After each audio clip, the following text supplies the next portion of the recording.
just got back from the Lemons race at Road Atlanta, and we had a little damage. Friday, one of our drivers stuffed it in the wall, so we got to fix the front end.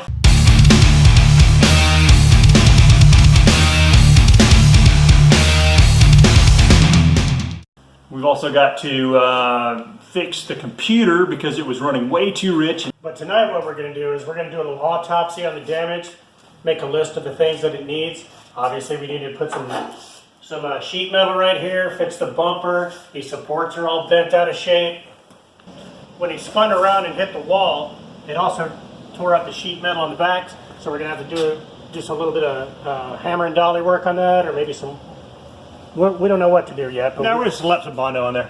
Maybe put a little kitty hair on there. We'll do that. Yeah, we're going to reinstall the wing, and we found out when we went down the long straightaway at Road Atlanta, the back end was getting kind of shaky. At first we thought the wing was just for looks, and I always joked around that just the weight of the wing was giving us the downforce, but I think it actually was working. This is actually a Piper flap off of a Piper aircraft, which we had previously installed. We didn't think it really matched the look of the Putarosa, the Fartari, but we realized that this was functional and we want to get that extra downforce on it.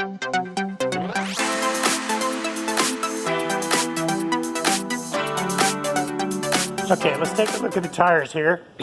These come from the driver's side. These come from the passenger side. These are the fronts.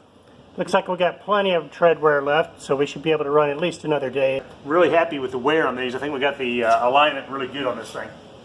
And take a look at these back tires. You can see where the rubber is really building up right here, where it got hot and kind of smeared in there. That's normal. It is an old clapped out Nissan that we bought, so we got to do the best we can with what we got. Yep, 21 years old. Yeah, almost 22 years old. So it's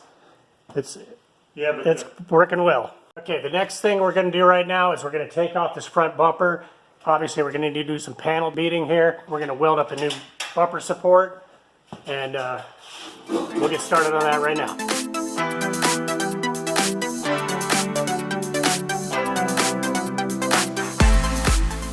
Okay, we got the bumper cover off, and if you look right here, the sheet metal had sliced into the bumper cover. So what we'll do is use one of Polyvance's plastic welders and weld that thing back up. It'll look brand new and be really strong.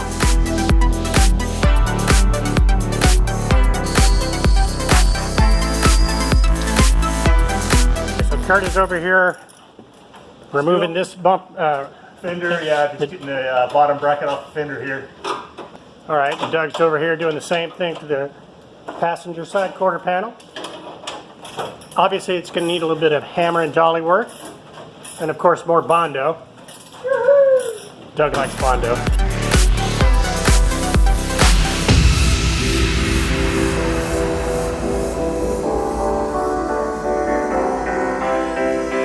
Okay, we just discovered we got a little oil leak here. Not you major. See it dripping off of Kurt's finger there. Yeah, it looks like it's coming right up between the motor flange and the transmission. That doesn't look good. Yeah, we'll have to do a little autopsy, see where it's coming from, and fix it. Okay, just as I suspected, the sheet metal that we added on to make it into a Fartari instead of a Nissan, it looks like one or two of the welds wasn't very good and broke off, so we're going to just weld that back down and go with it. Okay, we're about to weld the sheet metal back on. Kurt's going to weld it while Doug holds it in. Now we're going to determine why. We want to see the extent of the damage where this strut brace is rubbing into the intake manifold. We're not sure why the intake manifold is hitting it. It used to have about a 1/4 inch clearance. So first we want to analyze the damage, and then we'll figure out how to lower the back side of the engine so that it doesn't happen again.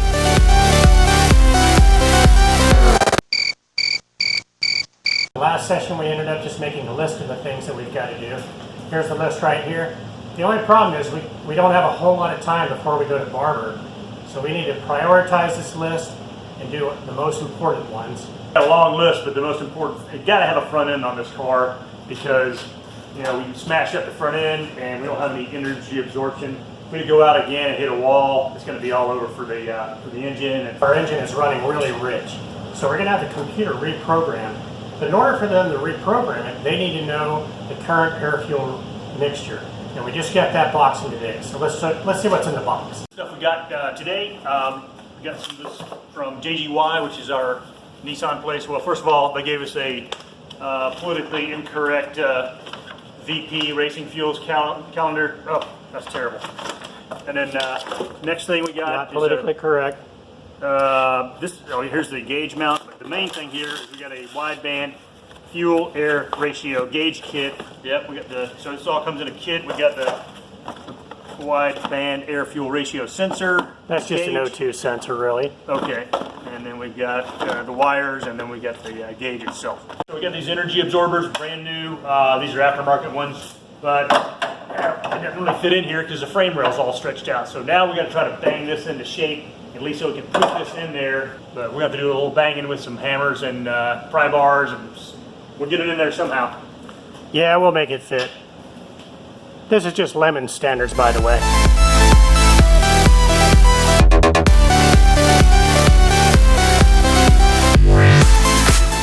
We decided to buy aftermarket energy absorbers, and of course they don't fit. So we have to do a little drilling, make the holes bigger to accept the bolt. I already drilled it, now I got to grind it a little bit more. I used the biggest drill bit we had.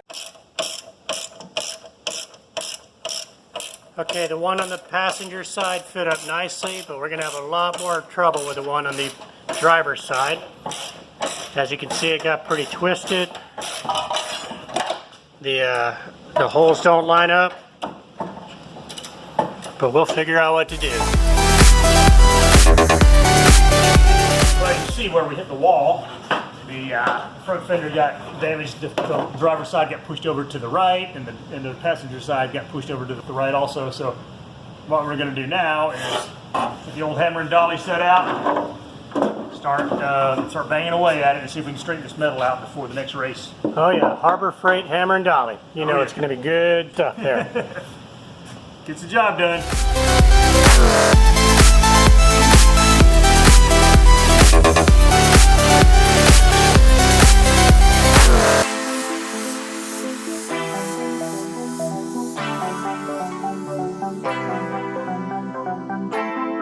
Kurt just got finished doing a little panel beating, and nothing that little Bondo can't fix now. Yep. Looking good. Kurt just finished doing the panel beating, and now we're going to do a little test fit. Make sure everything looks good enough. Good enough for lemons, you work. Yeah. Put this up on here. Yep. The standards for our team is good enough, better than it was, and finger tight. All right, looks like everything lines up. Might have to, that looks fairly good. We'll have to get some fender washers to get that up there, but looks like it maybe we'll have to get the other fender on and then fit the nose panel in and kind of see how everything's going to fit up. But at least it's better than it was, which is the standard right now. Yep. So we're going to work on the other fender, and Scott's working on the strut brace.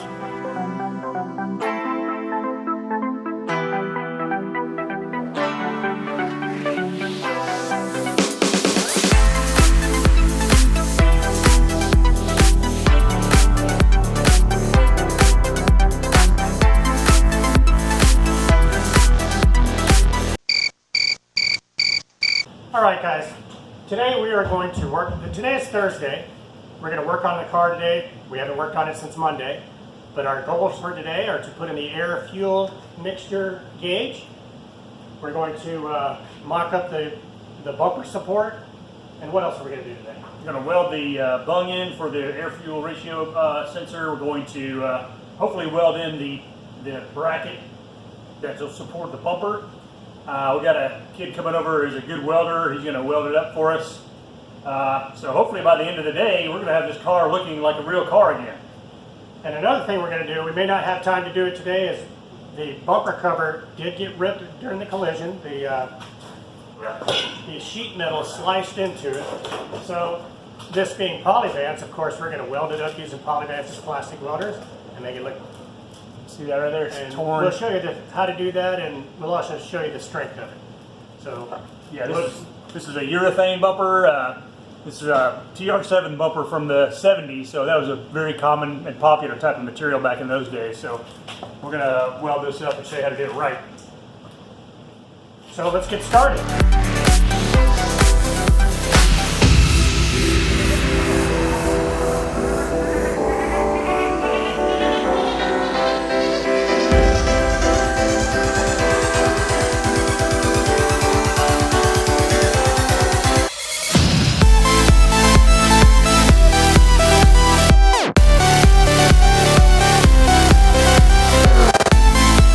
Okay, we just put the nose piece back in and we ground away the steel, get ready to accept our bumper support that we're going to fabricate right now.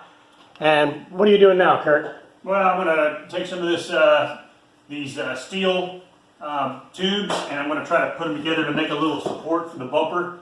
On the back, we're going to have to tack it together, and hopefully our welder will show up tonight so we can finish this thing up.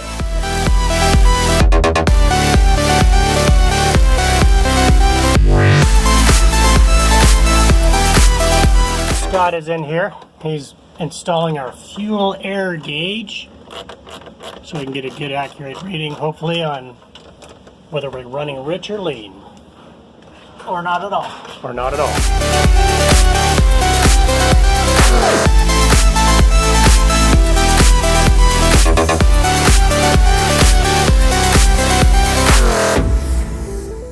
Time is running out, so we got a big crew working today. Get this thing ready for Barber in about 5 weeks. Yep. So we're working on the front end. Kurt's working on the bumper support. We got a guy here to weld the bung into the exhaust manifold. And Doug is going to work on the wing. We need that downforce. Gonna fly now.